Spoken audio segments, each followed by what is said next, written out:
Chers téléspectateurs, vous êtes sur Moto TV, vous avez raison, bienvenue dans ces rendez-vous de l'actualité. Nous commençons par les sommaires. Le pont Bulindi reliant la ville de Butembo au groupement Malio sera construit en matériaux durables. Ce projet s'élève à hauteur de 187 000 $. Les travaux de construction de ce pont ont été lancés ce jeudi 30 décembre 2021. À environ un mois des opérations conjointes UPDF-FRDC menées contre les EDF, la coordination provinciale de la société civile au Nord Kivu reproche à cette traque de se concentrer dans la seule chefferie de Watalinga pendant que de rebelles poursuivent leur activisme dans d'autres chefferies du territoire de Beni. Dans son évaluation de ces opérations devant la presse ce jeudi 30 décembre, ces structures citoyennes notent des avancées mais appellent les autorités militaires à étendre ces opérations dans d'autres entités de Beni menacées par les rebelles de l'ADF. Mesdames et messieurs, voilà tout pour les sommaires. Restons ensemble pour l'intégralité du journal. Page noire d'abord dans ce journal. Le diocèse de Butembo Beni est en deuil. L'abbé Jean Chrysostome Kitenge est décédé mardi 28 décembre 2021. Il a tiré la révérence en assumant la charge de curé de la paroisse Sancta Maria Mater Dei de Ntiapanda. La messe de funérailles a eu lieu ce jeudi 30 décembre au sanctuaire Saint-François d'Assise à Kaundura. L'évêque de Butembo Beni, qui a présidé cette messe, a demandé aux participants de prendre pour modèle le courage, l'obéissance, la simplicité et le sacrifice qu'a montré l'illustre disparu dans sa vie. Roland Tchachimois, reportage. La messe de funérailles de l'abbé Kitenge s'est déroulée au sanctuaire Saint-François d'Assise à Kaundura, au centre de la ville de Butembo. Elle a été présidée par l'ordinaire du lieu, accompagné des diacres, des prêtres, les collègues des sacerdoces de l'illustre disparu. Ici à l'intérieur, un climat de calme se lit sur le visage des fidèles, proches et membres des familles venus rendre hommage au curé et prient pour le repos de son âme. Tout au début de cette messe, l'abbé Ignace Matsungu, chancelier de l'évêque de Butembo Beni, a lu la biographie de ce prêtre qui a accompli son ministère sacerdotal pendant 21 ans. Un sacerdoce caractérisé par le courage et la simplicité, témoignent ceux qui ont vécu avec le feu Jean Chrysostome Kitenge. C'était un prêtre mangé, un prêtre qui savait se faire proche et compréhensif, attentif à la vie ordinaire et aux difficultés des petites gens.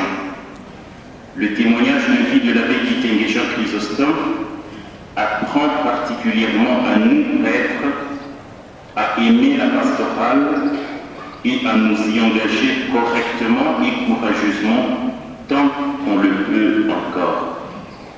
Cher abbé Kitenge Jean Chrysostome, tu t'en vas si tôt, au moment où nous avions encore besoin de toi parmi nous. De son vivant, l'abbé Jean Chrysostome Kitenge avait la passion de la mission. Il a travaillé à Lubero, Biambwe, Bunyuka, Mageria et Ntiapanda. Dans son homélie, Monseigneur Sikulipalouk Melchisedek parle des sacrifices pour la pastorale. Ainsi, il invite les fidèles à vivre pour servir les autres, chacun selon sa mission. Le prêtre, c'est comme un pont. Il tient dans sa main celle de Dieu et dans l'autre, il tient la vôtre. Il est comme un trait d'union entre le Christ et vous. Sa plus belle joie et sa plus grande récompense, c'est quand il parvient à joindre votre main, le vrai bonheur, et de rendre les autres heureux. On n'est pas prêtre pour soi-même, mais pour les autres. Après la messe, les participants se sont rendus à la morgue où l'ordinaire du lieu a remis à l'illustre disparu ses insignes de baptême, lui qui a vécu comme un chrétien fervent.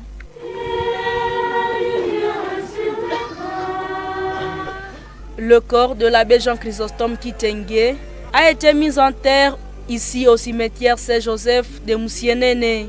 Ici, à sa dernière demeure sur cette terre, des fidèles venus des différentes paroisses du diocèse de Butembo-Beni, ses membres de famille, lui ont rendu ses derniers hommages.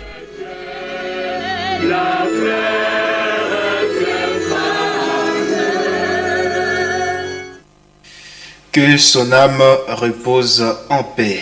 Et les travaux de construction du pont Bulindi viennent d'être lancés officiellement ce jeudi 30 décembre 2021. Ce pont sera construit en matériaux durables avec le financement de la MONUSCO et sous l'exécution de l'organisation Solidarité des associations féminines pour la défense des droits de la femme et de l'enfant, SAFDEF. Les coûts de ce projet s'élèvent à $187 000 américains. Les activités de lancement ont été présidées par le maire de Butembo, le commissaire supérieur principal, Mwabae Kiteli Roger. C'est un reportage de Mirembe Chitawite et Grace Kaniki. Les activités ont été ouvertes par l'hymne national ici au Pont Bulindi, au quartier Mukalangirwa, non loin du marché de Biassa. C'était en présence des chefs de quartier et de cellules, ainsi que de certains habitants venus soutenir ce nouvel ouvrage dont ils attendent impatiemment l'achèvement. C'est le maire de Butembo qui a procédé à la pose de la première pierre.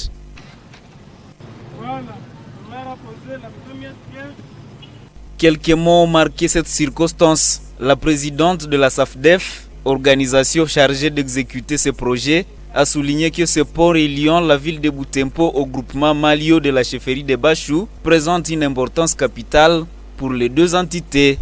Il permet non seulement aux habitants de Butembo de s'approvisionner en vivres, mais aussi aux forces de sécurité de circuler facilement pour protéger la population et ses biens des menaces de groupes armés actifs dans des agglomérations de Malio et environ. De réhabilitation de ces ponts qui constituaient un danger pour les usagers, dont les femmes qui fréquentent les marchés périphériques pour alimenter la ville de Butembo et environ à denrées alimentaires et ainsi pour la survie de plusieurs familles, mais aussi les matériaux de construction qui étaient toujours de passage par ces ponts. En outre, la réhabilitation de ces ponts qui relient la ville de Butembo au groupement Malio, chefferie de Bachou et autres contrées facilitera le passage aisé de nos forces de maintien de la paix, nationales qu'internationales, pour mener les opérations de maintien de la paix, étant donné que certaines agglomérations regorgent des éléments résiduels des groupes armés. L'ingénieur chargé de la construction de ce pont en béton armé a fait savoir que ces travaux seront réalisés en deux phases, dont la première s'étendra sur une durée de 2 mois. Pour la construction du pont Bulindi, nous aurons un pont à béton armé qui a une portée de 11 mètres et une largeur de 8 mètres. Et nous aurons normalement des culées qui seront maçonnés à béton cyclopéen. La première phase pour le projet, ça sera d'abord l'infrastructure. Donc les culées, on va construire d'abord les murs en aile jusqu'au sommier. Et la deuxième phase va concerner maintenant la superstructure qui est maintenant le béton, la dalle, y compris les poutres, donc les longerons et les entretoises. Mais nous allons mettre aussi des garde-corps ainsi qu'une rampe d'accès. Ça va dépendre maintenant de quoi va dépendre du financement de la seconde phase. Mais je pense d'ici quelques matins, nous allons commencer la première phase qui est l'infrastructure qui va nous prendre 2 mois. Les fonds alloués pour réaliser cette œuvre sont évalués à hauteur de $187 000. De ce coût, $54 000 de contributions locales et $133 000 proviennent du financement de partenaires dont la MONUSCO. Environ un mois s'est achevé depuis que l'armée ougandaise UPDF et l'armée congolaise FARDC mènent des opérations conjointes contre les rebelles EDF à Beni. La coordination provinciale de la société civile au Nord Kivu a évalué ces opérations ce jeudi 30 décembre 2021. Devant la presse, Edgar Mateso, le vice-président de ces structures citoyennes, a salué les avancées enregistrées dans la traque de rebelles de l'EDF dans la région de Beni. Cependant, les forces vives du Nord Kivu reprochent à ces opérations de se concentrer dans la seule chefferie de Watalinga, alors que plusieurs autres chefferies du territoire de Beni sont affectées par l'activisme de l'EDF. La société civile demande au gouvernement congolais d'étendre ces opérations dans d'autres chefferies de Beni. Suivez Edgar Mateso, le vice-président de la société civile du Nord Kivu, dans ce propos recueilli par Joël Tali. Nous sentons l'engagement de l'Ouganda avec une ferme détermination de combattre les terroristes ADF. Nous sentons également une certaine pression militaire sur l'ennemi à travers des assauts sur les positions de l'ennemi. Nous sentons également, nous avons observé qu'il y a eu des frappes aériennes comme jamais enregistrées auparavant dans les opérations que nous avons connues, toujours dans le cadre de lutte contre l'ADF. Et ici, les plus remarquables sont celles du 30 novembre, celles du 12 décembre, celle du 14 et celle du 24 décembre. Mais qu'est-ce que nous observons comme défi? Les opérations militaires de la coalition UPDF-FARDC sont encore cantonnées dans une seule chefferie, sur un seul axe, alors que de notre point de vue, il serait important de quadriller l'ennemi dans le triangle dit de la mort. Les clauses de l'accord signé entre l'Ouganda et la RDC pour mener ces opérations contre les rebelles de l'EDF qui menacent la sécurité des deux pays restent inconnues de l'opinion publique jusqu'à présent. La société civile se dit préoccupée de ce qui n'est pas mis au clair au sujet de cet accord pour gagner la confiance de la population et établir une collaboration fructueuse entre les militaires et les civils. Les forces vives du Nord Kivu recommandent aux autorités militaires et au gouvernement congolais de rendre publiques les clauses de cette convention afin d'éclairer la lanterne des habitants qui en bénéficient. Nous écoutons encore une fois Edgar Mateso. Nous demandons au gouvernement congolais, au ministère de la Défense, au chef de l'État, de pouvoir retirer de la zone tous les militaires congolais qui ont été recrutés à partir des anciennes rébellions à travers les mixages, les brassages ou l'amnistie. Nous souhaitons que les accords ou les partenariats entre l'UPDF et les FARDC soient plus ou moins clarifiés. Nous souhaitons que les accords ou les partenariats entre l'UPDF et les FARDC soient plus ou moins clarifiés, parce que avec le doute qui a plané depuis les anciennes rébellions, depuis ces anciennes tentatives de déstabiliser la RDC, l'on ne sait pas sentir que cette fois-là, cette présence sera la solution. Et la société civile de Boulongo a rapporté ce jeudi 30 décembre la découverte macabre de 3 corps de civils tués par des présumés EDF dans les villages de Libokora, près de la commune de Boulongo, dans le secteur de Rwenzori, en territoire de Beni. Les victimes sont des villageois habitant la commune de Boulongo qui ont été tués par balles et par des armes blanches mercredi dernier après avoir été pris en otage dans leur champ. Dans les informations de sport, championnat local de la première division, ce jeudi 30 décembre 2021, deux rencontres étaient au rendez-vous au stade André Van Vel à 13h30. Le football club Étincelle a fait un match nul de 0 but partout avec l'Olympique Club Butembo Sport. Dans le second match à 15h30, l'Union sportive Sokozaki s'est incliné devant le Daring Club Horizon par le petit score d'un but à 0. Suivez ce reportage de Nzansouayinda Sami rendu par Mirembe Chitawite.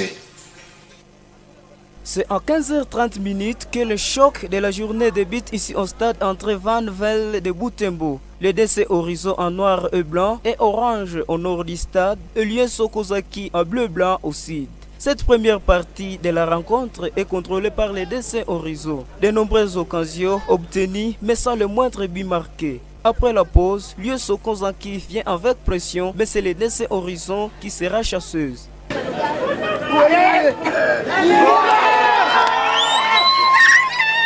Les Oranges marquent l'unique but du derby de la 60e minute du match. Le reste du temps reste stérile entre les deux formations. Les pressions de départ et d'autres n'aboutissent à rien de plus. Le joueur de l'Union Sokozaki, trop déçu de cette énième défaite de son équipe, mais le temps n'est plus à baisser le bras. Il promet une victoire à la prochaine rencontre.